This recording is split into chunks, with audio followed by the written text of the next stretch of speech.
दिल्ली। जितनी रफ्तार से ये शहर चलता है उतनी ही धीमी धीमी सी जिंदगी है यहाँ की। इन लोगों को देखकर ऐसा लगता है जैसे इंतजार है किसी के आने का। इन सबके बीच मैं भी इंतजार कर रही थी, लेकिन किसी के आने का नहीं बल्कि किसी के पास जाने का। अब मेरे मन में थोड़ी सी उलझन नहीं थी, बस इंतजार था उससे मिलने का।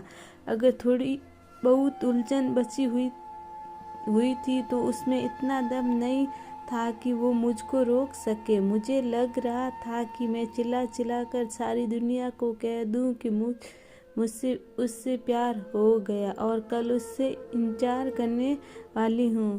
पर बताऊँ तो कैसे? खास मेरी कोई छोटी बहन होती या फिर कोई दोस्त जिससे मैं अपने मन की बात कह पाती। मेरा मन किया कि मम्मी को बता दूं, लेकिन मेरी उलझन तब और बढ़ गई जब मुझे ख्याल आया कि अगर उन्हें पता चला तो वो मुझे घर से बाहर भी निकाल देंगे। उन्होंने गांव जरूर छोड़ा था, लेकिन वहाँ के विचार नहीं। वैसे भी पापा मम्मी इन चीज़ों में कहाँ विश्वास रखते और मेरी कहाँ सुनने वाले थे। हम गांव से आकर शहर में जरूर रहते हैं और पापा एक उस पद पर स्विचमैन भी हैं, लेकिन उनके ख्यालात अभी भी गांव वाले हैं। मैं यही सोच कर डर जाती हूँ, लेकिन कहूँ तो क्या करूँ? अपनी लव स्टोरी किसके साथ शेयर करूँ?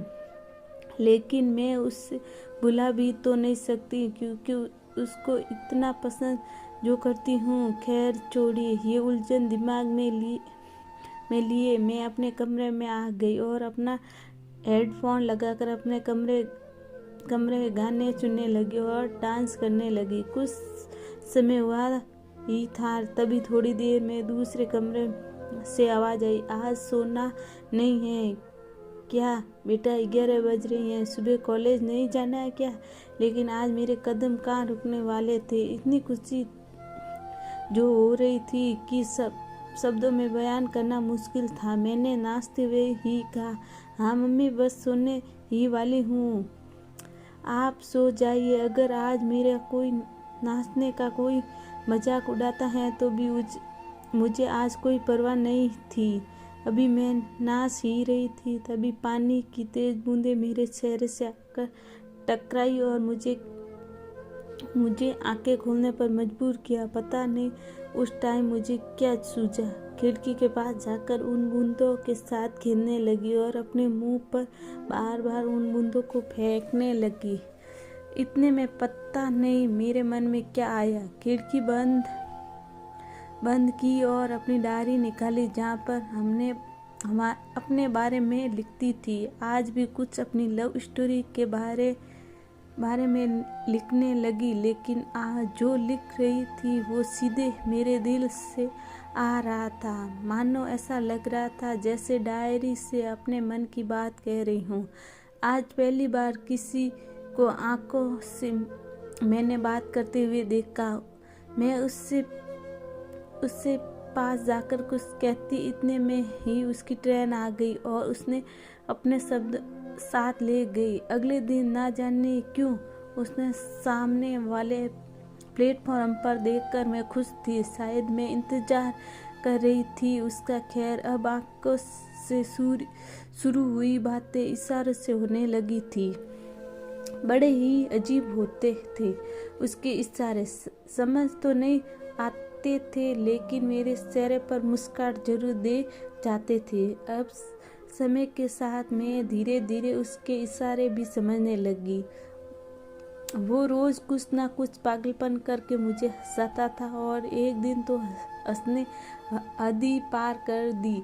वो मुझसे देखकर जोर जोर से गाना गाने लगा। इससे पहले ही उससे बात करती उसको स्टेशन मास्टर ने पकड़ लिया और उसे अपने साथ ले गए। उस दिन बहुत हंसी थी मैं। शायद मुझे भी उसके इसी बचपने और पागलपन से प्यार हो गया था। उसे देखकर मुझे ऐसा लगने लगता था कि जैसे मेरे बरसों का इंतजार खत्म हो गया। अब जिंदगी ने एक रफ्तार पकड़ ली थी। ये दिन इतना तेजी से बीते कि हम दोनों को पता ही नहीं चला। हम दोनों हर रोज स्टेशन पर आकर अपनी मंजिलों की ओर निकल जाते थे। ना उसने भी कभी इस ओर आने की कोशिश की, ना मैंने कभी भी उस ओर जाने की हिम्मत जुटाई। कभी कभी तो दिल करता था कि भागकर उसके पास चली जाऊं और उससे अपने दिल की बात कह दूं और उसके साथ उस सफ़र पर चली जाऊं जहां वो जाता है। लेकिन कभी मेरे दिमाग ने तो कभी मेरे पैरों से मुझे इसकी इजाज़त नहीं दी। मुझे इंतजार था कल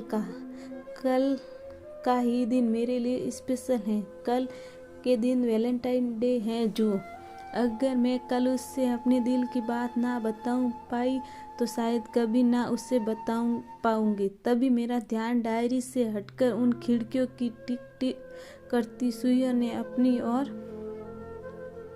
और किस्सा वैलेंटाइन डे शुरू होने का इशारा कर रही थी।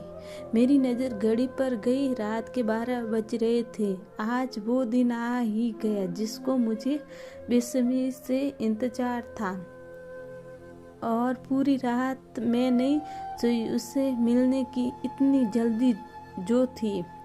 सुबह जल्दी उठकर सभी काम कर तैयार हो गई। आज तो मैंने ब्रेकफास्ट भी नहीं किया। उससे मिलना जो था। आज मैं प्लेटफॉर्म पर समय से पहले ही पहुंच गई और वहां पास में पड़ी बेंच पर इंतजार करने लगी उसके ने कहा। लेकिन काफ़ी समय इंतजार करने के बाद वो नहीं आया। मुझे बेचैनी होने लगी। आज तो ट्रेन भी निकल चुकी थी लेकिन उसका कोई पत्ता नहीं था। मेरे अंदर अजीब अजीब ख्याल आ रहे थे। पता नहीं क्या हुआ होगा, क्यों नहीं आया। वो काफ़ी समय इंतजार करने के बाद मुझे अंदर से रोना रहा था। सच कहूँ तो मैं दुखी हो गई थी। मन तो कर रहा था कि आज अपनी जान ही दे दूं, लेकिन मरता क्या ना करता उससे मिलना जो था। अब मेरी आंखें में आंसू थे। वहाँ बेंच पर बैठकर इंतजार कर रही थी उसके आने का।